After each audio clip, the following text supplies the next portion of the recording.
So hello everyone, this is Idol from VanMoofer, and today we are going to talk about the VanMoof S6. I recently had a test ride thanks to Lade Hero from Stuttgart and the VanMoof team in Germany to making it possible. But I just mounted my iPhone on my SP Connect wireless charger, which is connected with the USB-C right behind the handlebar. VanMoof S5 and A5 have this USB-C port, and unfortunately they moved that port to another location. I'm not sure if you can actually charge your phone using it, but the S6 and S6 Open have that port removed, so you don't have USB port anymore, but you have a phone mount. So they, for some reason, moved away from SP Connect, which I find not good. But the good news is the mount where it connects to the handlebar is the same. If you have invested in SP Connect and if you don't want to buy a new phone case and so, then you are good to go. You can basically change the whole phone mount and continue using your SP Connect. Okay, so let's talk a little bit about the newest features of the S6.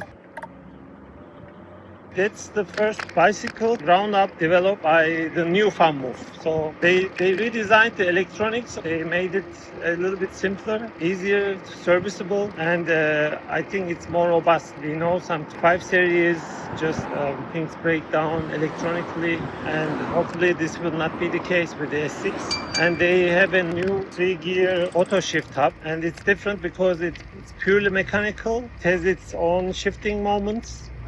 It's very smooth, so if you are coming from the 3 or 5 series, yeah, it's very smooth. I didn't realize for the first 10 minutes how it's shifting. Nicely done.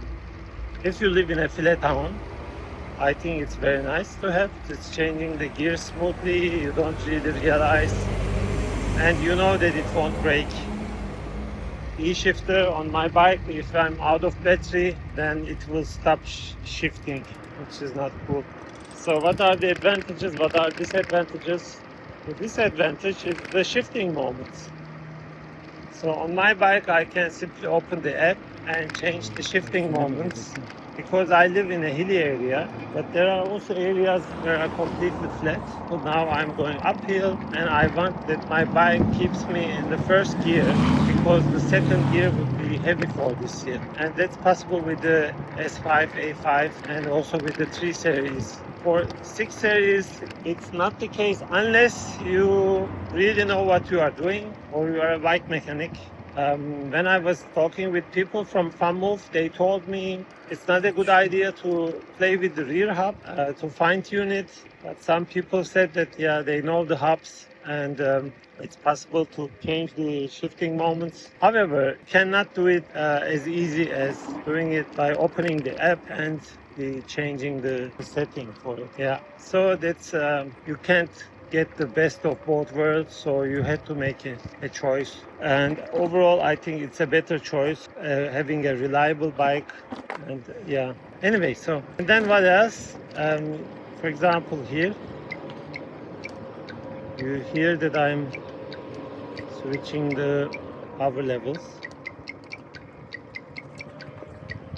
And somehow it's not that intuitive because I don't know which one is the 4th level. So they made it more intuitive. And I also have leisure light. I turn it on, but got no feedbacks on the bike.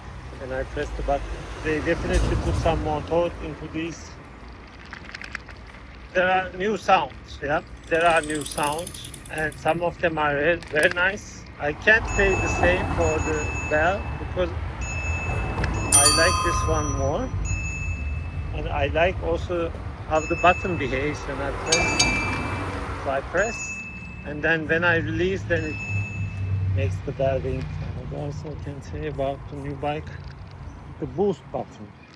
Boost button is one of the features which makes VanMoof, and they said that it's more instant, so you get instantaneous power compared to S5.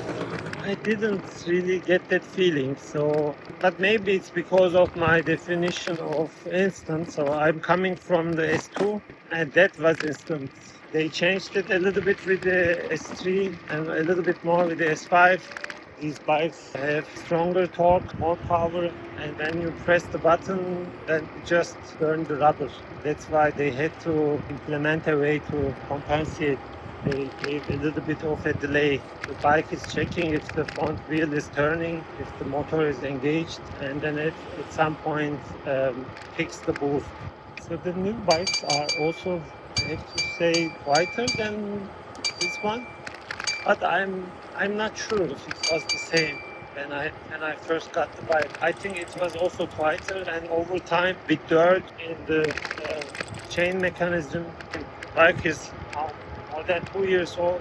I didn't even put one drop of oil yet in the chain, so maybe if I do this, it will be also silent again.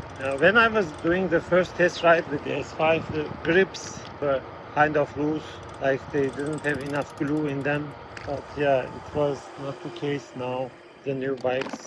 That's also something nice, something good. So do you want to invest in a new VanMoof S6? If you have a perfectly running S5, A5 or even 3 series, I think you can save it for a little longer. If you have that extra money somewhere, if you need a second bike, if you really want to make sure that chances of the bike hitting you on the halfway is lower, then it's better to switch to a S6, and you know that it will be more robust, it will be reliable. That's why I think it's a good opportunity. I really enjoyed riding the bike. I had the opportunity to ride around an hour in Stuttgart, made some video footage as you have seen, took a look on different parts. In general, I like the bike. I really would like to have the S6 in a drift pack, but the electric blue is also really nice. So yeah. By the way, as I'm pushing heavily, there's a new app, Moofment App, in the App Store for VanMoof riders. So take a look at it. New VanMoof S6.